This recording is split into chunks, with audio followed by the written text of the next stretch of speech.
Hello dear student, welcome to your channel VET। हम RRB NTPC ALP group D और SSC CGL के previous year question कर रहे हैं। क्वेश्चन वही कर रहे हैं जो हमारे एग्ज़ाम में आने की प्रबल संभावना है। क्वेश्चन करने के हम अपनी प्रैक्टिस सेट प्रीवियस ईयर के क्वेश्चन कर रहे हैं, उसी से क्वेश्चन लेते हैं। ठीक है, तो हम क्वेश्चन नंबर फर्स्ट की ओर देखते हैं। पहले नंबर में क्वेश्चन क्या है। फर्स्ट क्वेश्चन, भारतीय कॉपर कॉर्पोरेशन लिमिटेड की स्थापना 1930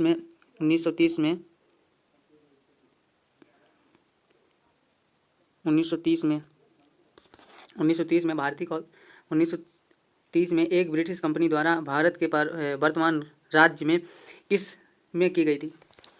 भारतीय कॉर्पोरेशन लिमिटेड की स्थापना 1930 में एक ब्रिटिश कंपनी द्वारा भारत के वर्तमान राज्य में से किस में की गई थी। फर्स्ट ऑप्शन है उत्तराखंड, सेकंड छत्तीसगढ़, झारखंड और तेलंगाना। तो सही आंसर इसका क्या हो जाएगा? नहीं, छत्तीसगढ़। सही आंसर छत्तीसगढ़। देखिए इसका सही आंसर छत्तीसगढ़ है। देखिए, इंडियन कॉपर कॉर्पोरेशन लिमिटेड की स्थापना 1930 में एक ब्रिटिश कंपनी द्वारा की गई थी। इसकी स्थापना वर्तमान राज्य झारखंड। मैंने क्या आंसर बताया था? छत्तीसगढ़। सॉरी, छत्तीसगढ़ नहीं, इसका आंसर है झारखंड। सही है, झारखंड ही है। वर्तमान राज्य झारखंड में की गई थी। झारखंड राज्य में की गई थी, जो तांबे सहित अपने समृद्ध खनिज संसाधनों के लिए जाना जाता है। जिस क्षेत्र में निगम की स्थापना की गई थी वहां तांबे के अयस्क से समृद्ध और अपने तांबे के खनन और उत्पादन में सुविधा हुई थी। ठीक है, दूसरा, झारखंड में खनिजों के अग्रणी उत्पादनों में से एक है तथा इसका खनन और धातु कार्य का महत्वपूर्ण इतिहास स्वतंत्रता पूर्व काल से चला आ रहा है। भारतीय कॉपर कॉर्पोरेशन लिमिटेड की स्थापना इस क्षेत्र के औद्योगिक विकास में एक महत्वपूर्ण चरण था, जिसका ध्यान इसके तांबे के भंडारण के दोहन पर केंद्रित था। किस पे केंद्रित था? तांबे के भंडारण पर केंद्रित था। झारखंड में क्यों लगाया गया था? क्योंकि वहाँ पर खनिजों की प्राप्ति, मतलब खनिजों का भंडारण अधिक था। ठीक है, दूसरा क्वेश्चन कह रहा है, भारत में उस राज्य का चयन कीजिए जिसे कर्क रेखा नहीं गुजरती है। किससे नहीं गुजरती है? राजस्थान, त्रिपुरा, गोवा और झारखंड। तो किस राज्य से होकर नहीं गुजरती है? वो राज्य है गोवा। किस राज्य से होकर नहीं गुजरती है? गोवा से होकर नहीं गुजरती है। कौन सी रेखा? कर्क रेखा। देखिए, गोवा भारत के दक्षिण पश्चिमी तट पर कोणार्क नामक क्षेत्र में स्थित है। देखिए, कोणार्क नामक क्षेत्र में स्थित है, इसका मतलब अर्थ क्या हुआ है कि गोवा है, इसकी जो समुद्री तट रेखा है उसको क्या कहा जाता है? कोणार्क। क्या कहा जाता है? कोणार्क में स्थित है। यह क्षेत्रफल की दृष्टि से सबसे छोटा राज्य है। एक क्वेश्चन देखिए, यहाँ से भी मिल गया। ये क्षेत्रफल की दृष्टि से सबसे छोटा राज्य कौन सा? गोवा। ठीक है, जनसंख्या की दृष्टि से चौथा सबसे छोटा राज्य।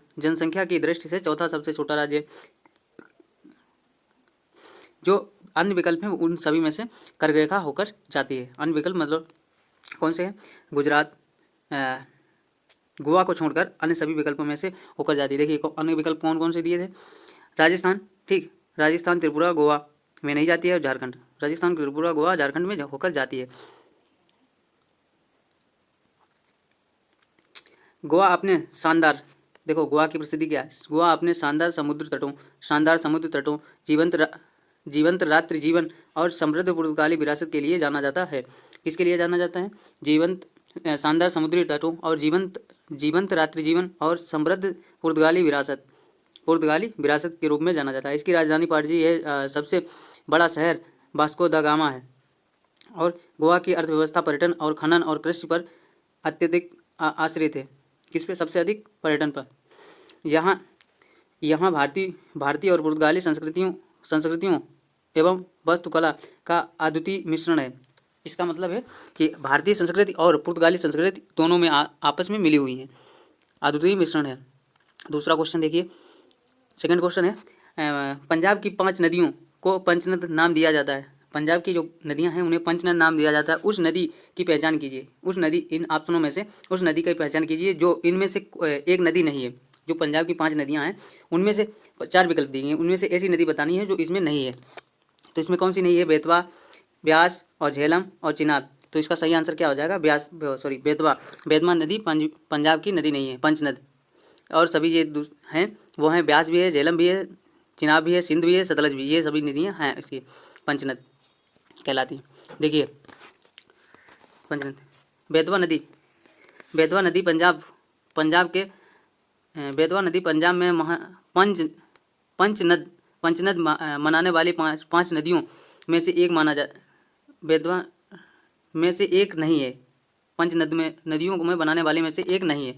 ठीक है। पंचनद पंजाब की 5 नदियाँ झेलम, चिनाब, रावी, ब्यास, सतलज। कौन कौन सी है? झेलम, चिनाब, रावी, ब्यास, सतलज के संगम से बनती हैं। इन तीनों के पाँचों के संगम से बनती हैं। बेतवा नदी मध्य प्रदेश के विंध्य पर्वतमाला से निकलती है और उत्तर प्रदेश से होकर बहती हुई है। यह यमुना नदी की एक सहायक नदी है जो उत्तर प्रदेश के हमीरपुर में यमुना नदी से मिल जाती है। कहाँ मिल जाती है? यमुना नदी में मिल जाती है, उत्तर प्रदेश में मिल जाती है। ऐतिहासिक रूप से यह बेतवा नदी सिंचाई के लिए महत्वपूर्ण रही है और यह केन बेतवा नदी लिंक परियोजना का भाग है, जिसका उद्देश्य केन नदी से अधिशेषण जल को बेतवा नदी में स्थानांतरित करना। इसका लिंक केन बेतवा नदी लिंक परियोजना का है। इसका उद्देश्य क्या है? एक नदी का पानी दूसरी नदी में पहुंचाना। ये कहाँ का प्रोजेक्ट है केन बेतवा? यह है मध्य प्रदेश का। दूसरा क्वेश्चन है, देखिए 1915 में, देखिए 1915 में गांधी जी 1915 में जब गांधी जी दक्षिण अफ्रीका से भारत आए और नस्लवादी प्रतिवादियों के विरुद्ध अहिंसक मार्च में भारतीयों का नेतृत्व किया, उनकी आयु क्या थी? देखिए ऐसा क्वेश्चन ये लग रहा है, मतलब कैसा क्वेश्चन पूछ दिया है, आयु, महात्मा गांधी की आयु। लेकिन ये क्वेश्चन पूछे जाते हैं ना, इसी वजह से देख रहे हैं हम कौन से क्वेश्चन कह रहे हैं। प्रीवियस ईयर में ये ऐसे क्वेश्चन दिए हैं तो मजबूरी में करना है हमें लोगों को। देखिए इसके ऑप्शन देखते हैं। पहला 42 ईयर, दूसरा 46 ईयर, तीसरा 48 ईयर, 44 ईयर। तो इसका सही आंसर क्या आ जाएगा? 46 ईयर। 1915 में जब गांधी दक्षिण अफ्रीका से भारत आए और नस्लवादी प्रतिबंधियों के विरुद्ध अहिंसक मार्च में भारतीयों का नेतृत्व किया था, उनकी आयु कितनी थी? 46 वर्ष। देखिए मोहनदास करमचंद गांधी, इन्हें आमतौर पर क्या कहा जाता है? गांधी जी। मोहनदास करमचंद गांधी, इन्हें आमतौर पर महात्मा गांधी के नाम से जाना जाता है। 1915 में 1915 में दक्षिण अफ्रीका से भारत लौट आए। 1915 में दक्षिण अफ्रीका से भारत लौट आए। वापसी के समय गांधी जी की आयु 46 वर्ष थी। कितनी थी? 46 वर्ष थी। उन्हें 1893 से 1914 तक दक्षिण अफ्रीका में नस्लवादी भेदभाव के खिलाफ लड़ाई लड़ते हुए 21 साल बिताए थे। वापस लौटने पर गांधी जी भारतीय स्वतंत्रता संग्राम में एक अग्रणी व्यक्ति बन गए तथा उन्होंने अहिंसक प्रतिरोध और सविनय अवज्ञा की वकालत की। भारत में उनका नेतृत्व 1917 और 1918 के चंपारण और खेड़ा आंदोलन से शुरू हुआ। 1917 में चंपारण आंदोलन और 1918 में खेड़ा आंदोलन दोनों हुए। ठीक है। गांधी जी की अहिंसक विरोध की रणनीति दुनिया भर में नागरिक अधिकार और आंदोलन के लिए एक आदर्श बन गई, जिसके कारण उन्होंने भारत में राष्ट्रपिता की उपाधि ली। देखिए दूसरा क्वेश्चन देखते हैं। दूसरा क्वेश्चन है, काकरापार परमाणु विद्युत परियोजना निम्न में से किस राज्य में स्थित है? काकरापार परमाणु विद्युत परियोजना निम्न में से किस राज्य में स्थित है? मध्य प्रदेश, राजस्थान, हरियाणा और गुजरात। तो सही आंसर इसका क्या हो जाएगा? गुजरात। कहाँ स्थित है? गुजरात में स्थित है। देखिए काकरापार परमाणु विद्युत परियोजना भारत में एक परमाणु विद्युत स्टेशन है। यह गुजरात के तापी जिले के ब्यारा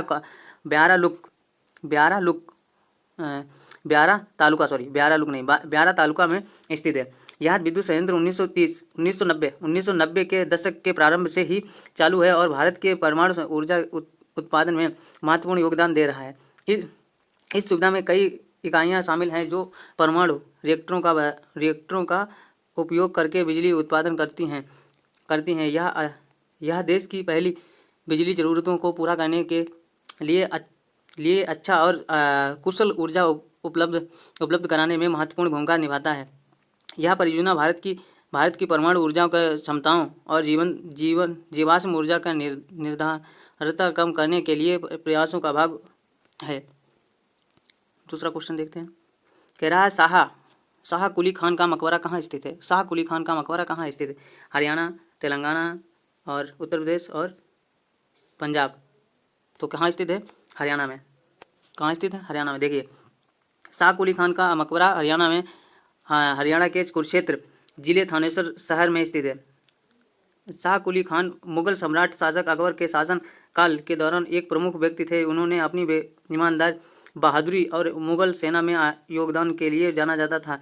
वह मकबरा मुगल वास्तुकला का एक उत्कृष्ट उदाहरण है, जिसमें जटिल डिजाइन और एक सुंदर संरचना को दर्शाया गया है। यह न केवल ऐतिहासिक स्मारक है, बल्कि एक महत्वपूर्ण पर्यटक आकर्षक भी है, जो भारत की समृद्ध सांस्कृतिक और स्थापित विरासत को देखने के इच्छुक पर्यटकों को अपने और आकर्षित करता है। शाह कुली खान का मकबरा अपने समय के स्थापत्य और संस्कृति भावों को दर्शाता है, जिसे ऐतिहासिक और संस्थापित अध्ययन के लिए महत्वपूर्ण स्थल बन गया है। देखिए, दूसरा क्वेश्चन क्या है? शास्त्रीय हिंदुस्तानी में पंडित विष्णु नारायण भातखंडे की स्वर लिपि प्रणाली के संबंध में निम्न में से कौन सा कथन सही है? देखिए, कौन सा पूछ रहा है, कौन सा कथन सही है? तो सही वाला बताना है। सही कौन सा कथन है? कौन सा कथन सही है? कोमल स्वर को स्वर के नीचे क्षैतिज रेखा द्वारा दर्शाया जाता है। तीव्र स्वर को माध्यमा के रूप लंबवत रेखा द्वारा दर्शाया जाता है। मंद्र समत्वक को स्वर रस के ऊपर बिंदु द्वारा दर्शाया जाता है। तारा सप्त को स्वर रस के नीचे द्वारा दर्शाया जाता है। तो इसका सही आंसर क्या हो जाएगा? First and second. देखिए, सही आंसर इसका होगा फर्स्ट एंड सेकंड, 2, केवल 1 और 2।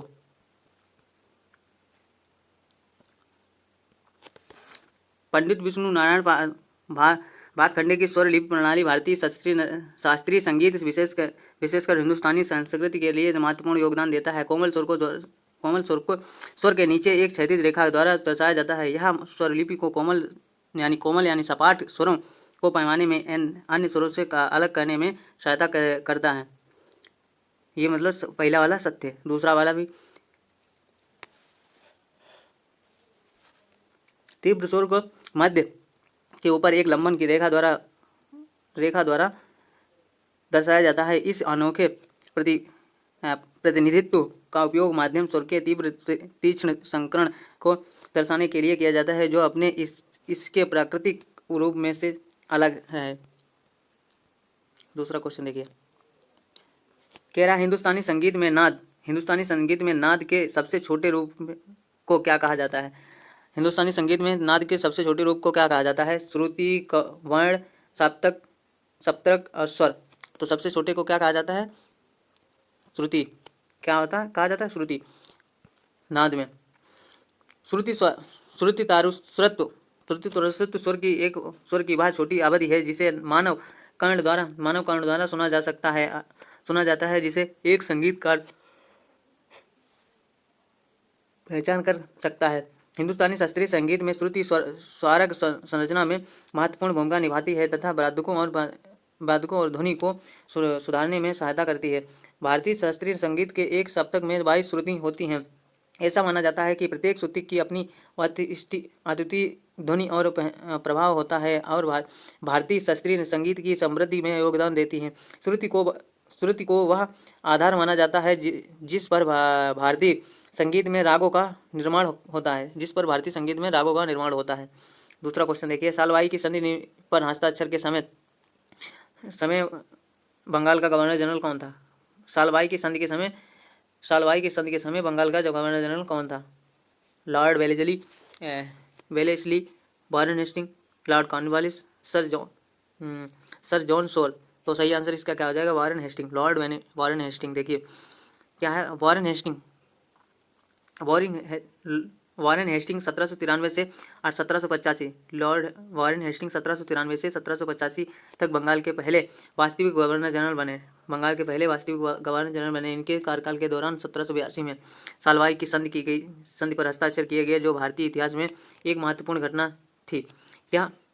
यह संधि ब्रिटिश ईस्ट इंडिया कंपनी और मराठा साम्राज्य के बीच हुई थी, जिससे प्रथम आंग्ल मराठा युद्ध समाप्त हो गया। इसने क्या है इसने ब्रिटिश और मराठा दोनों को अपने अपने क्षेत्रों में अपनी शक्ति का मजबूत करने में सहायता मिली।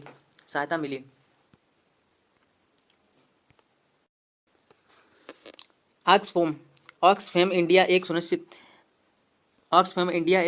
यह सुनिश्चित करने के लिए एक कार्य करता है कि आदिवासी, दलित, मुस्लिम और महिलाओं तथा लड़कियां सुरक्षित हिंसा मुक्त जीवन जी सके, इन्हें अपनी बात कहने की आज़ादी मिले, उन्हें अपने अधिकारों को प्राप्त करने के लिए समान अवसर मिले और उन्हें भेदभाव मुक्त भविष्य मिले।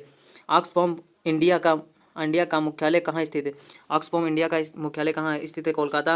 कोलकाता, दिल्ली, भुवनेश्वर और पटना। तो सही आंसर इसका क्या हो जाता है, दिल्ली में। कहाँ स्थित है? दिल्ली में। ऑक्सफैम इंडिया का मुख्यालय दिल्ली,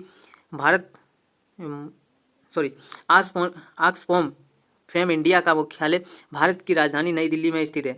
ऑक्सफैम इंडिया भारत की समाज में गरीबी और अन्य न्याय मुद्दों को संबोधित करने में महत्वपूर्ण भूमिका निभाता है। यह इस बात को सुनिश्चित करने की दिशा में कार्य करता है कि भारत में हाशिए पर खड़े समुदाय जैसे आदिवासी, दलित, मुसलमान और महिलाएं तथा लड़कियां स्वतंत्रता और समानता के साथ सुरक्षित, अहिंसा और मुक्त जीवन जी सकें। यह संगठन शिक्षा, स्वास्थ्य, लैंगिक समानता, आर्थिक न्याय और मानवीय प्रतिक्रिया के सहित विभिन्न क्षेत्रों पर ध्यान केंद्रित करता है। भारतीय संविधान के निम्न में से कौन सा अनुच्छेद संवैधानिक निकाय वित्त आयोग से संबंधित है? कौन सा संविधान निकाय वित्त आयोग से संबंधित है? 280, 260, 270, 290। तो सही आंसर क्या आ जाएगा? 280। कौन सा? 280 में दिया गया।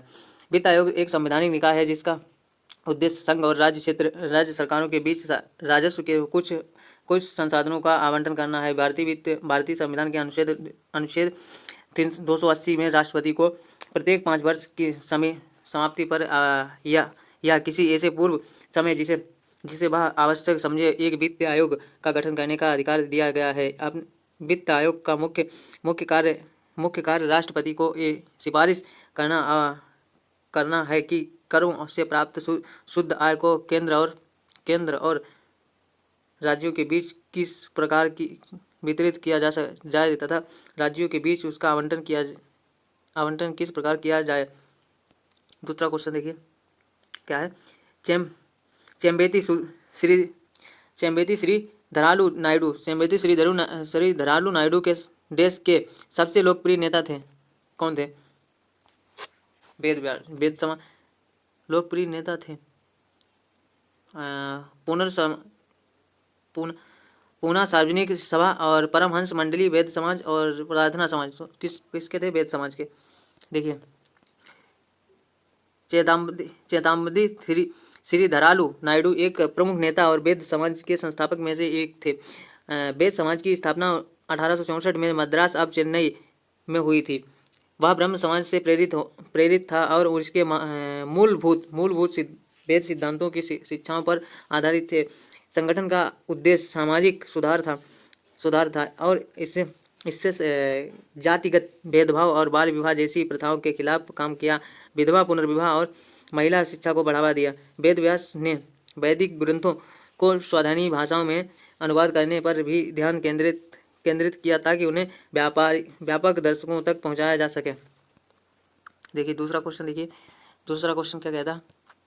निम्न में से कौन भारत का पहला संशोधित जैव ग्राम बनने वाला पहला राज्य है? त्रिपुरा, केरला, हरियाणा और पंजाब। कौन सा है? त्रिपुरा।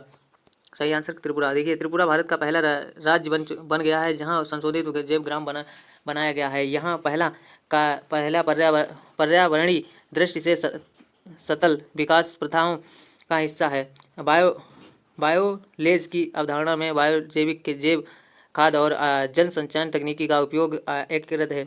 उसका उद्देश्य एक आत्मनिर्भर परिस्थिति तंत्र प्रदान करना है जो पर्यावरण और स्थानीय समुदाय दोनों को लाभान्वित करे। इस पहल के माध्यम से त्रिपुरा कृषि विविधीकरण किसानों की आय में वृद्धि और पर्यावरणीय प्रभाव को कम करने को बढ़ावा देता है। जनगणना 2011 के अनुसार किस केंद्र शासित प्रदेश का लिंग अनुपात सबसे अधिक है? लिंगानुपात सबसे अधिक है किसका था? पुदुचेरी, दादर नागर हवेली और लक्षद्वीप दमन द्वीप। तो सही आंसर पुदुचेरी। किसका था? पुदुचेरी का। जनसंख्या 2011 के अनुसार भारत के सभी केंद्र शासित प्रदेशों में से पुदुचेरी लिंगानुपात में सबसे अधिक है। लिंगानुपात को प्रति 1000 पुरुषों पर महिलाओं की संख्या के रूप में परिभाषित किया जाता है। पुदुचेरी का लिंगानुपात भारतीय राष्ट्रीय औसत से काफ़ी अधिक है। इस केंद्र शासित प्रदेश की सांस्कृतिक विरासत बहुत समृद्ध है, जिसमें फ्रांसीसी और तमिल प्रभावों का मिश्रण है, जो उसकी सामाजिक संरचनाओं और जनसंख्या में भी परिलक्षित होता है। शिक्षा और स्वास्थ्य सेवाओं पर पुदुचेरी केंद्र से संतुलित लिंगानुपात में योगदान दिया है, जो लैंगिक समानता प्राप्त करने में सामाजिक विकास के महत्व को बढ़ाता है। दूसरा क्वेश्चन क्या है? आगा खां। तेरा आगा खां कप निम्न में से किस खेल से संबंधित है? गोल्फ, टेनिस, हॉकी और बैडमिंटन। तो सही आंसर इसका हो जाएगा हॉकी। किससे संबंधित है? हॉकी से संबंधित है आगा खां। देखिए हॉकी से संबंधित अन्य प्रमुख ट्रॉफियाँ कौन कौन सी हैं? Sultan Azlan Shah cup, Sultan Azlan Shah cup, Dhyanchand trophy, Stanley cup. Cricket से संबंधित प्रमुख ट्रॉफियाँ आईसीसी क्रिकेट विश्व cup, Asia cup, Irani cup और Ranji trophy. Major lawn tennis ट्रॉफियाँ, Davis cup, Australia cup, Australian Open, French Open. और फुटबॉल से संबंधित UEFA champions league, Subroto cup, Santosh trophy. दूसरा को देखिए क्वेश्चन। दूसरा क्वेश्चन है राजनीति पर ग्रंथ अर्थशास्त्र किसने लिखा था? राजनीति पर ग्रंथ अर्थशास्त्र किसने लिखा था? कौटिल्य, कालिदास, रघुवंश और कादम्बरी। तो सही आंसर क्या है? कौटिल्य। देखिए राजनीति पर किसने लिखा था? अर्थशास्त्र कौटिल्य। अर्थशास्त्र चाणक्य के द्वारा लिखा गया था। चाणक्य को कौटिल्य और विष्णुगुप्त के नाम से भी जाना जाता है। वह तक्षशिला के विद्वान और वंश समाज के सम्राट चंद्रगुप्त मौर्य के शिक्षक और संरक्षक थे। अर्थशास्त्र, शासन कला, राजनीतिक विज्ञान और सैन्य रणनीति आर्थिक नीति पर एक प्राचीन संस्कृत की पुस्तक है। 12वीं शताब्दी के आसपास इसके लुप्त होने के बाद 1905 ईस्वी में आर शास्त्री द्वारा फिर से खोजा गया। उन्होंने 1909 में प्रकाशित किया गया अर्थशास्त्र का अंग्रेजी अनुवाद में समाशास्त्री ने किया था। दूसरा क्वेश्चन देखिए, क्या रहा? निम्नलिखित में से किस दिन को विश्व पृथ्वी दिवस के रूप में मनाया जाता है? 22 जून, 22 मार्च, 22 अप्रैल, 22 मई। ये आपको क्वेश्चन बताना है कमेंट में। किस प्रकार की मिट्टी प्राकृतिक में स्व जुताई के लिए महत्वपूर्ण है? लेटराइट, लाल पीली मिट्टी और जलोढ़ मृदा और काली मिट्टी। तो सही आंसर क्या है? काली मिट्टी। देखिए काली मिट्टी गीली होने पर फूल जाती है और चिपचिपी हो जाती है और सूखने पर सिकुड़ जाती है, और इसीलिए शुष्क मौसम के दौरान इन मिट्टी में चौड़ी दरारें विकसित हो जाती हैं। इस प्रकार एक प्रकार की स्व जुताई हो जाती है। धीमी अवशोषण और नमी की कमी से इस चरित्र के कारण काली मिट्टी बहुत लंबे समय तक नमी बरकरार रख सकती है, जो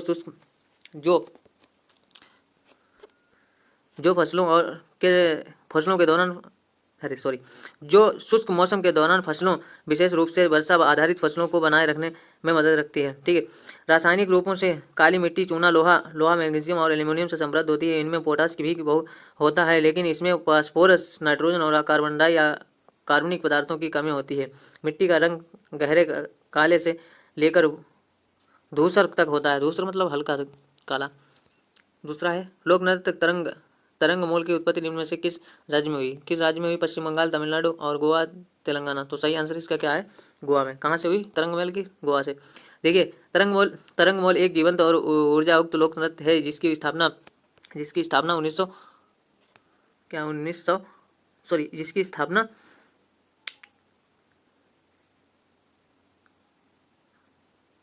जो अपने समृद्ध सांस्कृतिक विरासत और त्योहारों के लिए प्रसिद्ध राज्य है।